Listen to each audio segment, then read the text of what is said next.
Hello, this is Cathy Cassidy, and I'm here for another Sunday book club. I hope all of you are doing okay.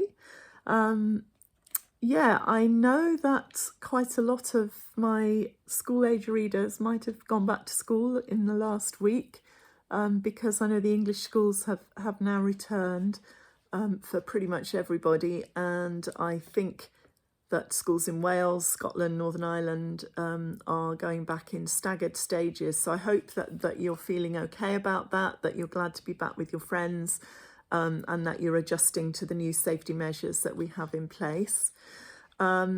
It's going to be, well, it's Mother's Day today. So yeah, I hope all of you are going to enjoy that and celebrate it if you can, along the lines of our determination to celebrate everything we possibly can. So if you're living at home with your mum, or if your mum is nearby, or even if she's far away, do something to make your mum feel special today. If you're not lucky enough to have your mum still with you or still living, then perhaps you could do a similar thing for an older role model, perhaps in your life, somebody who has mentored you. It could be a teacher, it could be another relative, it could be just an older friend, somebody who's been important and yeah, special to you. Let them know, because that is going to make them feel really lovely. Whether they're actually a mother or not doesn't matter. Let's give a shout out to those older female role models. And yeah, I think if you're a mother yourself, then the whole thing goes two ways, and don't be scared to reach out to your kids and let them know how cool they are too. I think there should, we have Mother's Day and Father's Day. Maybe there should be a Kids' Day too, although some might say that that's every day. Who knows? But yeah, let's celebrate everything we get the chance to right now. I know that the rules are starting to very, very slowly ease up, are taking kind of baby steps towards normality, but I think it will be a while before that happens. But there is definitely light at the end of the tunnel. So yeah, let's stick together and stick to all the rules, and we can do it, and we can get there. I had some questions to answer today. The first one is from Zara, who says, which chocolate box girl is your favourite? I loved Coco, as I love her energy, and I'm also the youngest in the family. Well, Zara, there are two chocolate box sisters that I like because I feel I have a lot in common with them. One is Coco, because she's so, she cares so much about everything. She's a real eco-warrior, and she's not scared to stand up for what she really believes in. And I'd like to think there is a little streak of that in me as well. And also the other character is Sky, because she's daydreamy, she loves vintage and history. She is, definitely I have lots in common with Sky. And if I was going to be one of those characters, I'd probably choose to be a bit of a cross between Sky and Coco. But my favourite character of all in the whole series is actually Honey. And I don't think I'm really very like her. I don't have that drama queen streak. I'm not a big troublemaker generally in life. But I love Honey because wherever she is, that's where the story is. That's where the drama and the excitement is happening. And it makes her quite a fascinating character. And also I think maybe it's because she's quite different to me. Who doesn't like stepping into the shoes of somebody who's not like them at all? But who has that confidence, or seems to. Honey is also actually very, very sensitive, and she feels things so strongly. Sometimes she doesn't actually know what to do with all those feelings. And that's why she gets herself into so much trouble, I think. So I do find her quite a fascinating character, and I'd say she's got to be my favourite.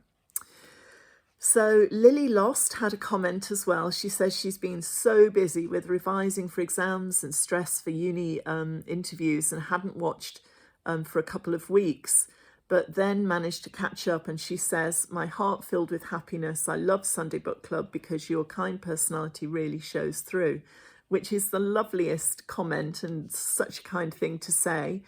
And I wanted to say really to all of you who have taken the trouble the time and the effort to leave a comment either on the YouTube channel or maybe on social media. Thank you for doing that, because everything that I'm trying to do to help you with a little bit of escapism and a little bit of story and, yeah, just a little bit of kindness and communication, you give that back to me when you leave a comment. So that matters so much to me. Every single comment puts a smile on my face. So thank you, all of you, for that. Nathini says, thank you, Cathy, for all your help during the lockdown, hard times, and all the lovely escapism. I will be reading more of your books in the weeks ahead, as I've realised I can download most of them as ebooks. And that also put a smile on my face, because it's just the loveliest thing ever if I think that I've given you a taste for the stories that I write, and perhaps you might go on to buy the books either in paper form or as an ebook download from one of the online booksellers. So yeah, thank you, and do keep reading, all of you. Now, Born an Angel had several questions which I'm going to go through. The first thing she said was she loved one of the books that I've recommended in previous weeks, The Way Past Winter. It's by Kieran Millwood Hargreave, and Born an Angel read and loved the story, and she wants to know if I've read any of Kieran's other books, and the answer to that is not yet. I have. She's written the most amazing some other books that look fabulous, look just as beautiful as The Way Past Winter, and they're on my to buy list and to read list. So I love having a little list of things that I'm looking for, so they will be next. And yeah, Born an Angel also says Little Bird Lands was just as good as Little Bird Flies, and those were books I recommended too by the author Karen McCombie. And she says, I loved them, I didn't want it to end, which I'm sure Karen would love that feedback. Yeah, so the other questions, a couple of other questions from Born an Angel. One was, what is the oldest and most favourite of your antique toys? Which is quite interesting, because I think she's been looking at little things like the little rabbit in the background and all the different things that appear in the backgrounds of these videos. And the rabbit actually, I'm going to fetch him, is a blind rabbit. He's lost his little glass eyes, and he's got little green embroidery thread around his neck. And he came from a second-hand big junk shop in Sydney, Australia, or I think it was Sydney, when I was visiting there a few years ago. It's got to be probably 2009. So from a shop, and the shop was called The Lost and Found. So I always wonder if maybe the name of that junk shop might have inspired the Lost and Found series. Who knows? I have another lovely kind of character that I love a lot, and this is my donkey. It's a donkey on wheels, but it doesn't have any wheels. It just has, you can see the bits where the wheels once were. It used to be on a stand, and probably, you know, one of those stands on wheels that little children could push him along. And I literally found him in a junk shop, and I think he cost £1. And that was probably 10, 15 years ago. And all the soft fluff on him has worn off, worn away, because he's been so loved. So yeah, these are all contenders for favourite ancient toys. You know, I don't know how old any of them are. They all came from junk shops. They're all, you know, they're pretty old, but they're not antiques, and they're not valuable in any particular way. But one of my absolute favourites, that I don't know if you've seen before, is this little doll. She's lovely. She's got long, beautiful plaits, beautiful red boots. In fact, one of her boots she's lost. And she's actually a doll made by or made of the Lap people or the Sami people who live in, you know, in the very north of you know, like Finland, the north of Sweden, the north of Norway, etc. And all of her clothes are made of felt and embroidered and so on. And I think, again, she was a junk shop find. She's beautiful. She sits on a different bookshelf in a different room, and I love her a lot. So yeah, she might be my favourite. Today, she's definitely my favourite. And Born at Angel wanted to know the same question really about my old books, because you can quite often see some of the old books, you know, in the background of these little of the little YouTube vlogs. And I think probably I wouldn't pick one favorite book. I have so many. There are so many that I love so much. Some given by friends that mean a lot for that purpose too, because once people know that you like collecting old books, then, you know, they'll look out for them for you, which is cool. But I think old children's annuals from the 50s, the 40s, and before any of that, you know, before that time, I absolutely adore. But there are two old annuals from my growing up years that I have, and these are not the kind of vintage books that I really love and value, but I love these and value these because they were Christmas presents when I was a teenager from Jackie magazine, which I loved and adored as a teenager, and which I later went on to work on in the 80s. And they're full of these beautiful kind of quizzes and things like that. It's quite interesting because I was looking, I obviously did the quizzes, and I don't think I've changed all that much in that time. Loads of short stories as well, just, you know, and fashion. How grim is that fashion? But beautiful, beautiful artwork. Yeah, so, and pop and all sorts of other stuff too. And these fantastic picture stories where you know, they're drawn by the artists. And then I've got the one from the following year, 1977 too, when this whole sort of Inca kind of style of knitwear had come in as well. And again, loads of quizzes, loads of some Bay City rollers and things, how to make fashion accessories from patchwork. I loved all this artwork. It really influenced me and made me want to be an illustrator. Just so many lovely things in there. Just checking. I could just disappear into these annuals forever and ever. But yeah, I think